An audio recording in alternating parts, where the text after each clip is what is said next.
Welcome to the City of Life podcast. My name is Angelica, and with me is Pastor Craig Hey, and everybody. Pastor Josh. What's up, guys? We are continuing our conversations on Christians and gambling. Yes. Should Christians gamble? And I think we've answered the question pretty well. Well, not Craig. I wasn't here. Should Christians gamble? What did we decide? What did we? No, on you're this the pastor. series. Should Christians gambling? No, we went over had that an podcast. excellent answer that we just can't repeat. Okay. back All to right. you I'll listen. now. I'll have to listen to the episode when it comes out. Yeah, it's a longer answer. So if you listen back on the podcast, that might be beneficial for All you. right. I'm looking forward to it. But today we're going to talk about get rich quick schemes. All right. So it's kind of in the same vein of gambling, and we'll talk more about that as to why we believe that's the case. But get rich quick schemes. And I feel like maybe this isn't true, but it feels like they're running rampant right now. Like they're just everywhere. Like get rich quick schemes have run amok in America. And maybe that's due to just the internet, and I'm more aware of it now, and people are talking about it more now. Whether or not certain things are get rich quick schemes are up for debate too. But I know, and you look at ancient history, look at biblical history, they've always been a thing, but it just seems like it's quite the trend these days. Is that just me? It just seems like it's very mainstream to think like, what's a good scam that I could like? I feel like a lot of people think that way in our culture. Sure. Sadly, it's not really like, what can I offer to people, or what can I? I don't know. Maybe I'm romanticizing it, but I feel like back in the day, people used to think like, what's a business, a service I could build, what's something that'd be valuable. Now it's just like, how can I separate people from their money? Yeah, it used to be, or at least it feels like. I think there's still some of that today, but what can provide value to people? Yes. That's no longer the question. It's like, how can I get money out of people? Yes. How can I make money? It's just kind of like that flat. If that's the driving factor, right? It's just profit. How can I make the most money? How can I be rich? Yes. That's really, you think about the kids these days, sometimes it's like, how can I be rich? Well, if I'm an influencer, I could be rich. If I do this, I could be rich. It's just the idea of just being rich. Right. And how can I do it really Or if I'm fast? an influencer who's not yet rich, and I can make short videos to teach you how to be rich, how to buy a house every month, or 12 properties before you're 30. Zero down and rent them all out. Doesn't cost you $1. If you're not a millionaire by the time you turn 29, then you're behind in life. You've failed. You have failed in life. It's like, it seems like it's everywhere. Well, it plays into, I think, once again, we're Americans, so I can pick on them, right? Yes. It plays into our desire for like a microwave culture or a microwave result in something, right? I think it's easy for us to fall into the love of money or the desire of money or wanting to build wealth, sometimes for legitimate reasons. I want to provide for my family. I want to be successful. I want to work really hard. Aren't necessarily bad or wrong things. But what if I could provide and be wealthy and be successful now? Right.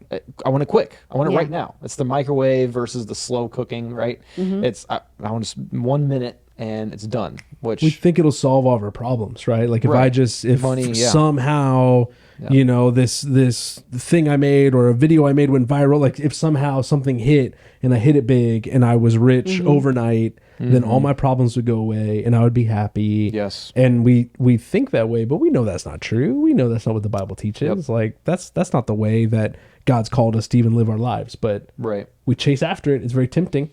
Yeah, it is. I think one of the most prevalent get rich quick schemes, and this might be up for debate a little bit, so I'd love to hear your guys' thoughts. Yes. That we currently experience today are cryptocurrencies. Yeah. No. Yeah. Cryptocurrencies. Now, I don't want to paint with a broad brush. I think there's some legitimacy to the technology and the blockchain and all that they've invented and worked hard on. And there is some technology there that's going to be useful in the future as we work towards figuring out how to utilize it and stuff like that.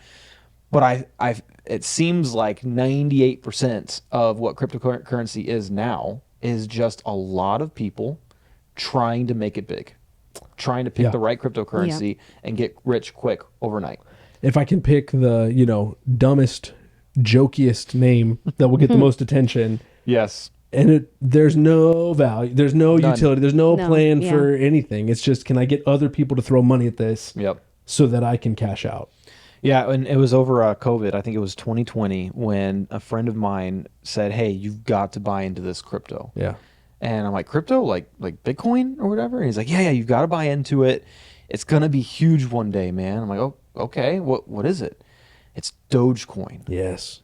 What's a Doge? Yeah. Like I was so confused. Yeah. A Doge coin, like it's a meme. Like I'm still trying to wrap my brain around cryptocurrencies. Yeah. And he's like, you got to buy Dogecoin. I'm like, what? How is there any value to this? So I did. I bought it. I threw in like $30. I still have the transaction. I look at it and cry sometimes. The transaction where I bought like $30 of Dogecoin. I got like 100,000. It was like 110,000 Dogecoin. Okay. And today's value, I mean, that's at the highest points. It was Yeah. like $50, $60, $70,000, what it could have been. But at the time, it pumped up a little bit. It was like at $100, and I'm like, wow, I made $70 off Dogecoin, and I sold it all. Wow. So I have some bitterness. So you have experience with around- getting rich quickly. I That's did. it. I You did. I did $70 it. rich. I more than doubled my money in like a couple days, right?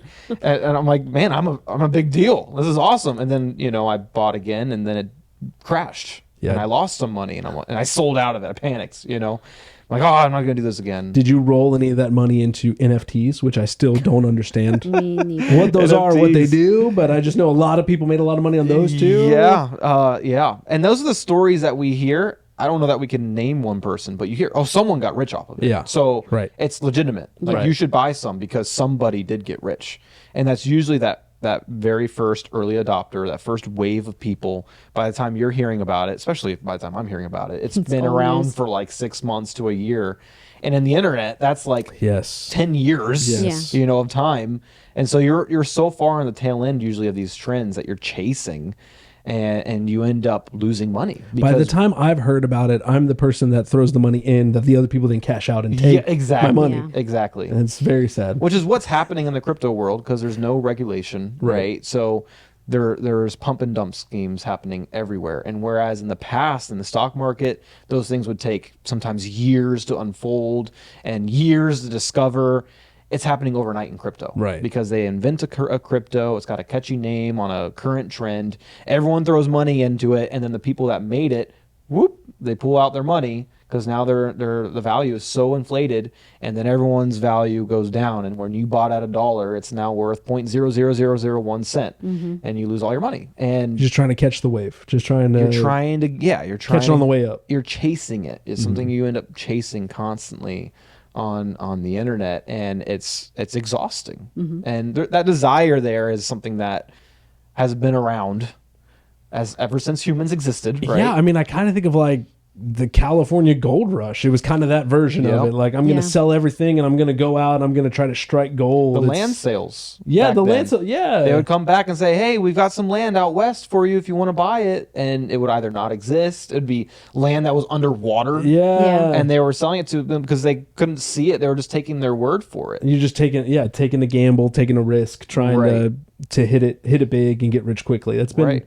been around forever. Yeah, that's been an issue, and it appeals to us again because we want to build wealth, and we think money will bring us all these things. We talked about these in the last couple podcasts and some other ones about just the dangers of the love of money, right? And that's what it's pulling at, right? The heartstrings there are the same. It's the same vein of we want money to be our provider, our comforter, our power avenue, right? Whatever it may be, it's an idol that it's triggering, and so it's dangerous. I have think- a question. Yeah, Well, what about the lottery? The lottery, you see people lined up for the lottery. It's Sure. also gambling. But then the lottery funds, like in Georgia, it funds the Hope Scholarship, or here it funds The schools, The they- at least schools. it used to. So, like, what do you guys think about that? Well, my immediate thoughts, I'd have a couple. One of them would be there's a reason why lotteries are so popular in poor parts of cities, low income areas of the cities, and people oftentimes refer to it as poor people tax, Yeah. and it's because usually people that fall victim to that lottery ticket, it's just $1, it's just $5, it's just $10 for a chance at being a millionaire, it's what's happening there in their heart is dangerous, and it's addicting, and so they just keep playing it at the hopes, and most likely in their lifetime they'll never Yeah. win it. Yeah. but they spend and spend and spend on it, oftentimes on it rather than things they should spend their money on, and it becomes dangerous. And people that learn how to be good stewards of their money, learn how to operate their finances, they end up steering away from that. I feel bad saying that, I don't want to paint with a broad brush like that. I don't want to stereotype anyone, but that's just what the statistics show, is that people who play the lottery oftentimes end up in poor states financially, not only because they're playing the lottery, but because that is just showing how they operate with their money. It says something that they're playing the lottery. I don't think it's necessarily wrong, but that's just what the studies show, the statistics show. I feel like the one that gets kind of tricky that I get asked a lot, would love to hear you guys' opinion, is, people will say, yeah, I know that. Like, I know I'm not going to win the lottery. The chances are pretty low, right? But a lot of people will say, well, everyone in my workplace, everybody in the office, somebody decided, hey, we're all going to pitch in, right? We're all going to pool our money together. We're all going to go. Yeah. We're going to go buy a bunch of lottery tickets. Like, do you want to join us? We're all going to get rich without you kind of thing, and they get on people. And I've had people ask me, like, well, what do you think I should do? Should I be part of it? What do you guys think about that? Do you guys have opinions on that? Well, I think there's a distinction, and we talked about this in the last podcast, I believe. It was either the first or the second one. There's a distinction to be made for sure. Like, I'm going to put $100 aside. I'm going to have accountability, and I'm going to go play poker at the casino. And once that $100 is done, I'm leaving. That's entertainment that I have spent money on. I've chosen to spend, and I'm not going to let it become a problem in my heart or in my life. Okay? I played a game. There's those people. It's the people that do a office pool. They put some money. We talked about the fantasy football league. It's they're spending money on entertainment. That's how they're choosing to spend their money. I think that those people exist. I think a lot of us can have that self-control, and we can operate in that. And that's not necessarily sin or wrong, or not necessarily even unwise. You're spending money like on entertainment. I think there's a difference there between that and going and dumping a bunch of money on these things. If I were to spend $500 on any source of entertainment, there's some questions there. If I'm someone that struggles with stopping, if there's potentially an addiction there, then maybe it's something I need to avoid for the sake of my heart. If I so long to get rich and I find myself chasing after the latest cryptocurrency, or if the office does a pool and I've got to be a part of it and I want to buy 5 tickets because I want to, then there might be something wrong there. And that's when I think we need to kind of have a self-assessment and a heart check. I think if you see, like, if you're spending so much time thinking about it, if it's consuming, if it's just consuming, your thoughts, then consuming your thoughts, then you realize then there's a thing in your heart about it. Yeah, it's taking your thoughts off of other things. Yeah, I also think too, like, it's interesting when you think about the lottery compared to like a casino. It just feels different to me too, because everything the casino stands for, and the fact that it's basically like casinos exist because they take money from it's easier to walk and buy a lottery ticket than it is to it's easier to fall victim to gambling if you're in a casino surrounded by gambling machines and things like that. Like that's might be a more difficult environment for some people rather than walking to a gas station and buying a lottery ticket, because I don't think that's necessarily wrong. I don't think it's wrong. I don't think it's a sin to buy a lottery ticket. They do try to use some of the money for good causes. And so I think there is a difference there. I think it's a good distinction. Maybe be one of those like things that would be unwise, but maybe not sin. Depending on who you are, I think it's important to understand what you might have a bent towards, or what you might struggle with. We have to learn ourselves. And in some ways, not trust ourselves. We are fleshly beings. We're striving to live like Jesus. And so sometimes that means making sure I abstain from liberties that I have for the sake of pursuing Christ and living like Christ. Yeah, it kind of makes me think the deeper questions, right? Like what is in my heart that is drawing me to this, right? Like if that is something that is a regular practice, right? If I were, playing the lottery a lot, or, scrolling through cryptocurrencies a lot and trying to, strike it big, what is it that my heart is longing for or looking for in that moment, and does that line up with how we're called to live as Christians? I guess it kind of brings the deeper questions up to surface. I think you're asking the right questions there, Craig, because I think what the biblical perspective that God would have for us, that Jesus encourages us to have, is one of contentment. I mean, at face value, if you're desiring to get rich quick, you're obviously not content with your current circumstances. Right? Like that's just innately what that means, right? You're pursuing something because you don't feel like you already have it. And some good verses there that we pulled up that I think is great to share. Philippians 4:11 through 13. This is where Paul is talking about his secret to how he is content. It's trusting in Christ. He says, "Not that I am speaking of being in need, for I have learned in whatever situation I am to be content. I know how to be brought low, and I know how to abound. And in any and every circumstance, I have learned the secret of facing plenty and hunger, abundance and need. I can do all things through Christ who strengthens me." Yeah. That's the verse that we like to misuse all the time. I can go accomplish this task because I can do all things through Christ who lift strengthens whatever me. I want to lift in the I gym. can bench 300 pounds. Right. I can play I can dunk a basketball. I have faith. What he's actually talking about there is I can be content when I abound, when I have very little, when I have a lot.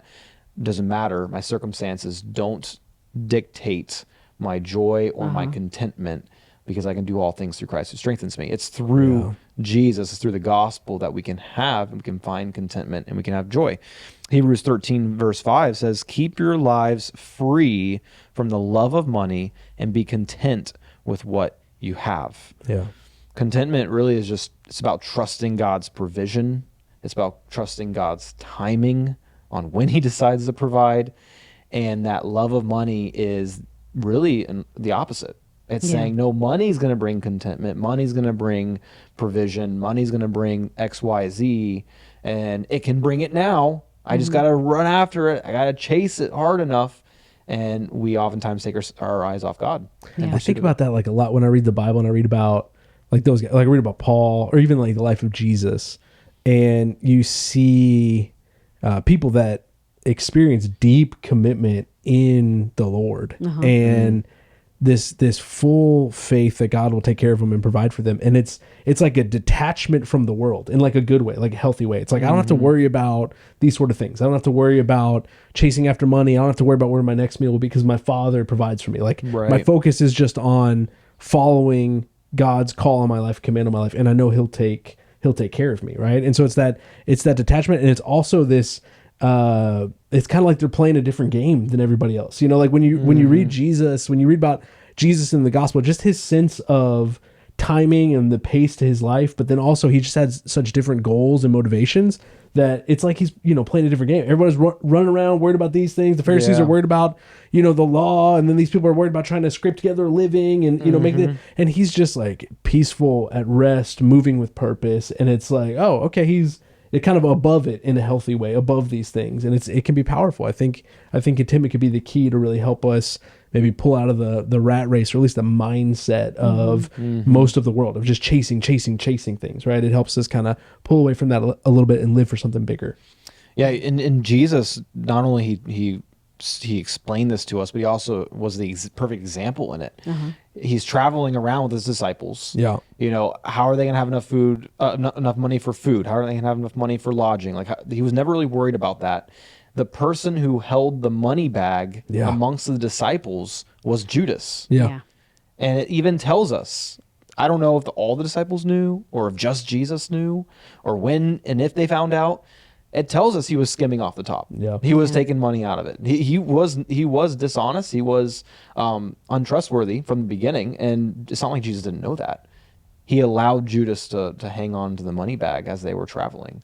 I mean, that to me, if that doesn't communicate, I'm not worried about money ever, then I don't know what else does. Jesus was just not worried about having what he needed to get by. There's a lot of peace in that. It's kind of what I think a lot of us are searching for and hoping that these get rich quick schemes will provide for us. It's like that idea of like, okay, if I get rich, if I win the lottery, then I'm set and then I can have peace, right? Like my worries will go away. Like I'm good. I'm good. And the Bible gives you a different perspective on saying, actually, you don't even need the money to find that peace. There's another path towards that. Yeah. Yep. A proverb on the dangers of chasing wealth. It's pretty, I don't know what the word would be to describe it. I mean, it's it's very direct, and it's a warning. It's a caution to our hearts on finances and if what we're desiring to get rich.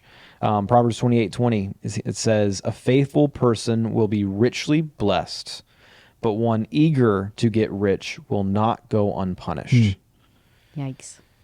Yeah, it's profound, because it's not saying that if you desire to get rich, if you're eager for it, you're going to be punished by someone else. Not necessarily. What it's communicating is you will reap the benefits and of being a faithful person, and you also reap the consequences of being eager to desire money and to get rich. You know, I have some peers that got caught up into some of these schemes, you know, the ones we've talked about and some others, where they just were going off their desire to make money and make a lot of it right now. And I watched the struggle that came out of that, you know. Thankfully they're young, and so they can rebound pretty quickly, but the financial instability that comes out of it, in some cases they compromise their values. You know, they're, like you said earlier, they were very much just trying to figure out how to get people separated from their money. And so it didn't really occur to them that lying would probably be a bad idea, would be a wrong thing to do. Even though they convince themselves they're not lying, that what they're saying is true. And, you know, they convince themselves of anything to try to get money out of people. And then I also just saw an immense loss of peace in their life. Sure. Yeah. They alienated relationships in their life for sure, but they lost so much peace. Like that you could tell, like they were just striving after something that felt maybe unattainable to them. It was like a carrot on a stick, and they were exhausted chasing after it, running after it day after day. And a lot of these kind of get rich quick schemes that we've talked about carry inherently a lot of risk. That's why they exist, right? It's because they are so risky. And so when you have a lot on the line, it's hard to be at peace with that, right? And then even if you're not risking something financially, even if it's not like gambling, right? Like some of these things that people try to push are just kind of on the ethical boundaries too, of like, is this a scam? Does this work? Or even at the worst case, some people like, is this legal, right? You're kind of on the edge there. And so how are you going to have peace if you're operating in those places, right? And it's, you know, ultimately you're trading your peace, you're trading your well-being, you're trading so much of yourself and your life trying to just get money. And, you know, the Bible's trying to lift our eyes upward a little bit, saying, hey, there's more to live for here. There's more for you to give yourself to than just trying to build wealth, right? At least build wealth quickly. And for some of us, we have families that we need to feed, that we need to provide for. As men, we're called to biblically provide for our families. It's not that the wife or the mom can't work too, but that's just the responsibility that God has put on us primarily. We need to make sure our family's taken care of, that everything's going to be okay. And so that begs the question. We talked about stewardship in the last episode. But if you're putting money towards those things, right, then is there anything being neglected on the other end? Yeah. Where the money should be going. And I think the line there, like we talked about, is a little gray, but if it's entertainment you're spending money on, and your entertainment happens to be you like buying a lottery ticket and you enjoy that, or you like playing poker or some things like that, or maybe even you do like going to the casino and spending a little bit of money. Okay, great. Is that the best way to spend your money? And is it out of a lack of contentment that you're doing it?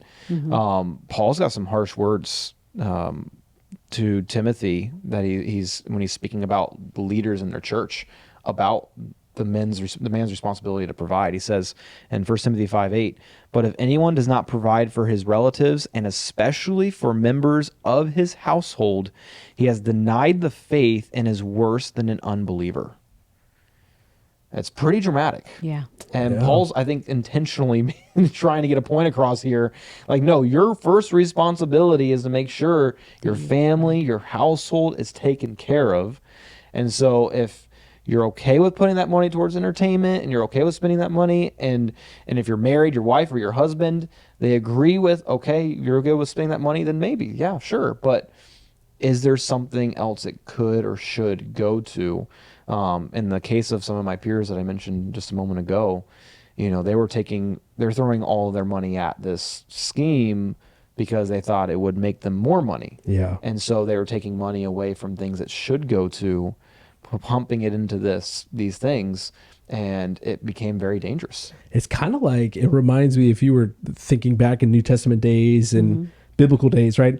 It's not that different to me than maybe people taking food or, meat that was meant to feed their family and then bringing it to, the temple of Artemis or the temple of Zeus and saying, okay, I'm going to offer it to this God so that he will bless me or she will bless me. And then I'll have more fortune in the future. You know what I mean? And it's kind of a similar case, but we just have a modernized version of it of like, all right, I'm going to take this money that the Lord's given me to provide for my family, and I'm going to go, throw it at the scheme, or I'm going to go wager it on this. Yeah. And we think, okay, it'll lead to something better in the future. And then God's saying, no, like this is not being wise. This is not how you're supposed to approach it. Dogecoin sounds so much lamer than Zeus. Yeah, it does. To be honest, it does. I don't know. Maybe there should be a cryptocurrency called Zeus. Zeus I don't know. Maybe I should buy some. Maybe I should buy some Zeus. It's probably out there. That's fantastic. Which, by the way, have you guys heard about quantum computing? Yeah.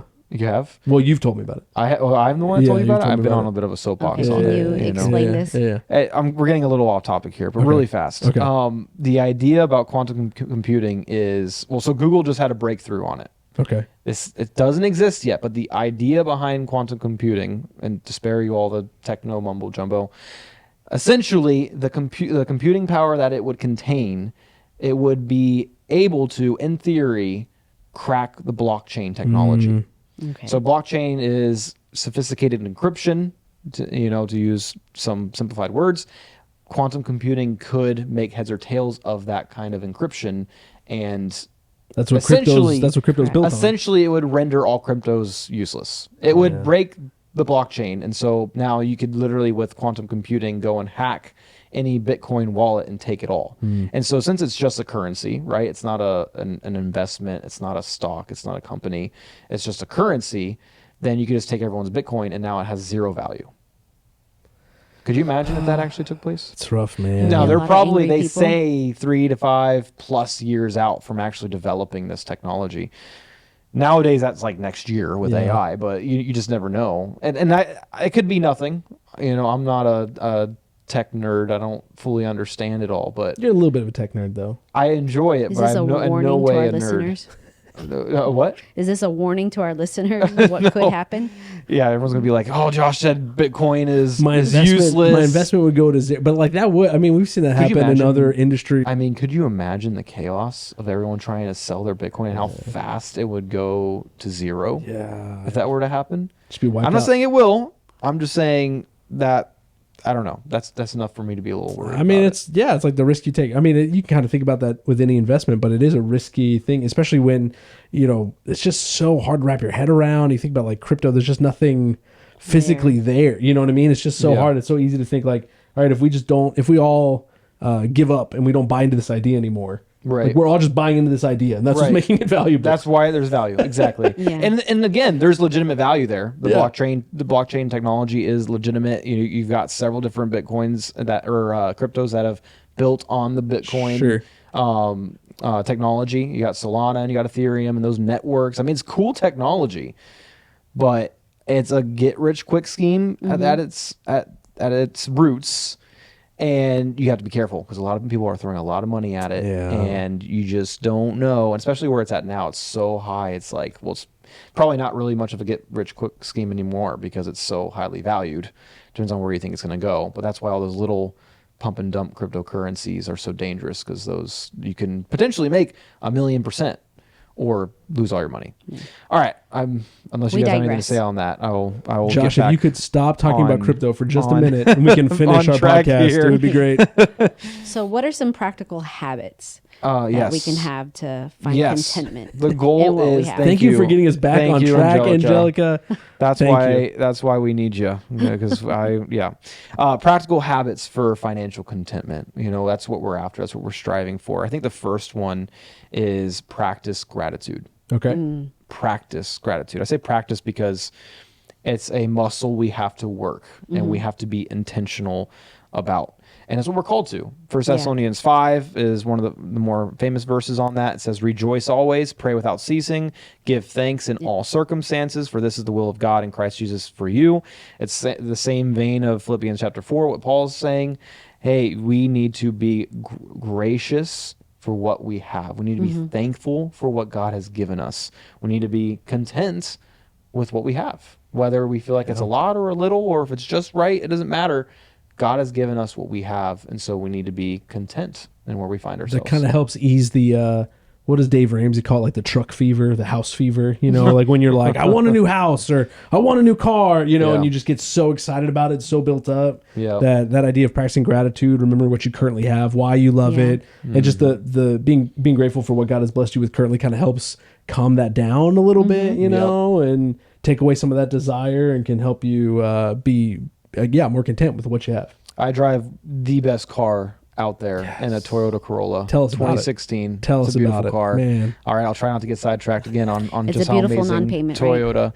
Yes, it is paid off, which is another reason why it's a beautiful car. But I've realized, like, there's times where I get a little discontent with it, and I look at the other cars on the street, and I'm like, wow, that's a nice car. And and friends and family get cars, and I'm like, wow, you know, I could try to work my way to get that car and upgrade and stuff. One thing I've taught myself to do is when I start thinking that way, I go and wash and clean and detail. That's the move. My car. That's the move. Wow, that's smart. And when I get back in it, it feels fresh. It feels new again. And I'm like, you know what? This is a nice car. Yeah. Okay.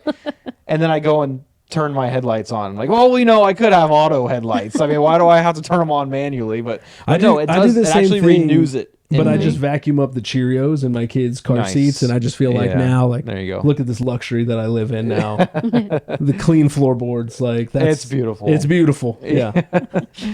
Practice gratitude. I think that's an excellent habit that we should all have, especially in our prayers. Just thanking the Lord for what He's given us. Second thing I think is another great habit is living within your means.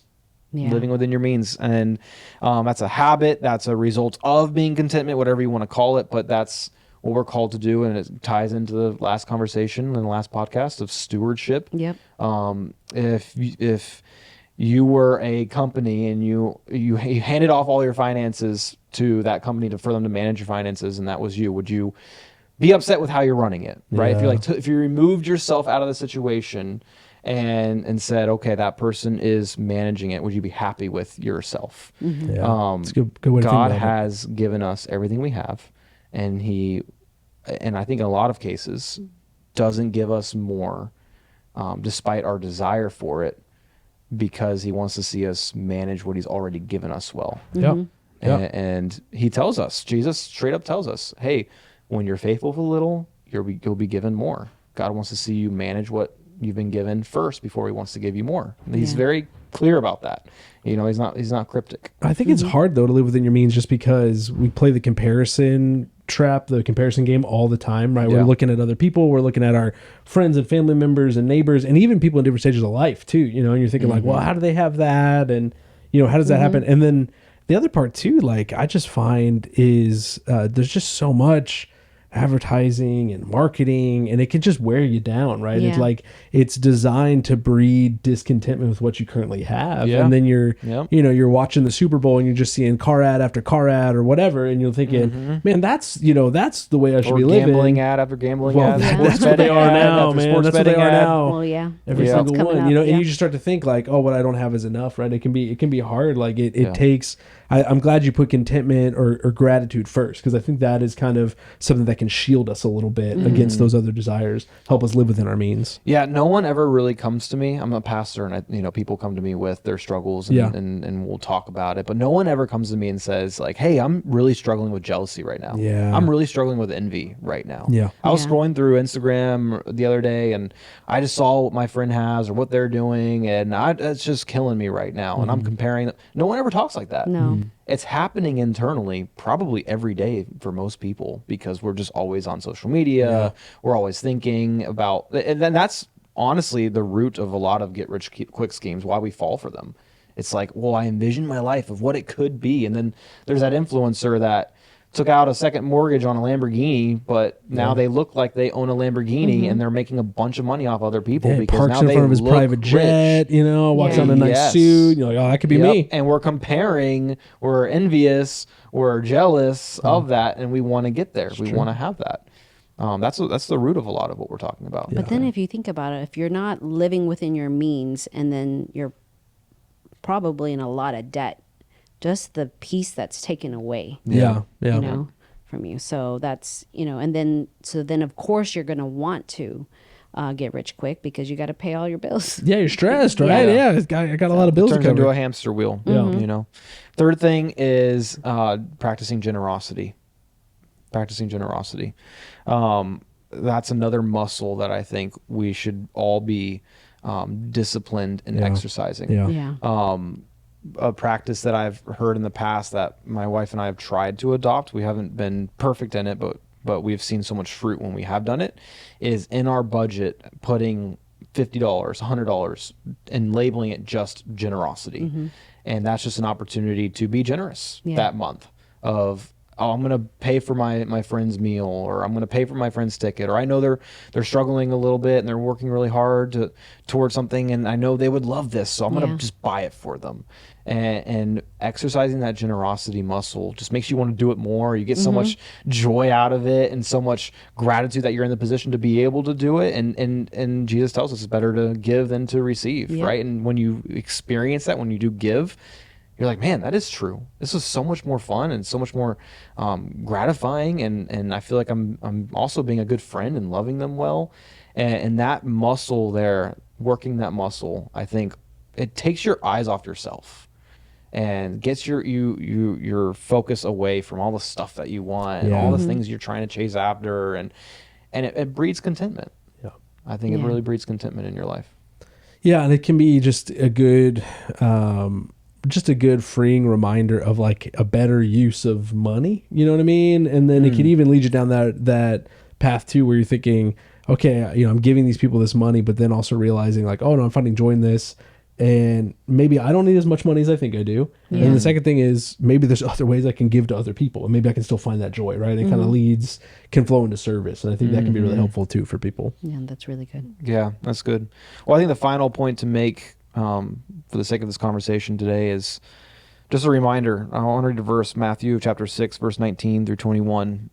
Jesus, this is him speaking. He says, "Do not lay up for yourselves treasures on earth, where moth and rust destroy, and where thieves break in and steal. But lay up for yourselves treasures in heaven, where neither moth nor rust destroys, and where thieves do not break in and steal.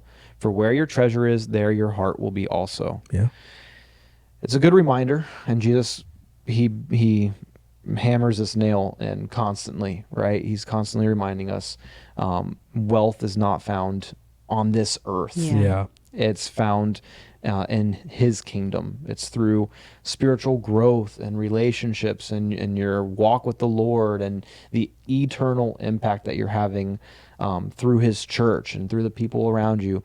The only two things we're going to take out of this earth are our relationship with God and our relationship with each other. Yeah.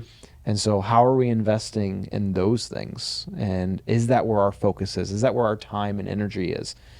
If it is, then it'll be evident in, to your point earlier, Angelica, it'll be evident in how we spend our time. Yeah. It'll be evident in how we spend our money. It'll be evident in how we spend our thoughts.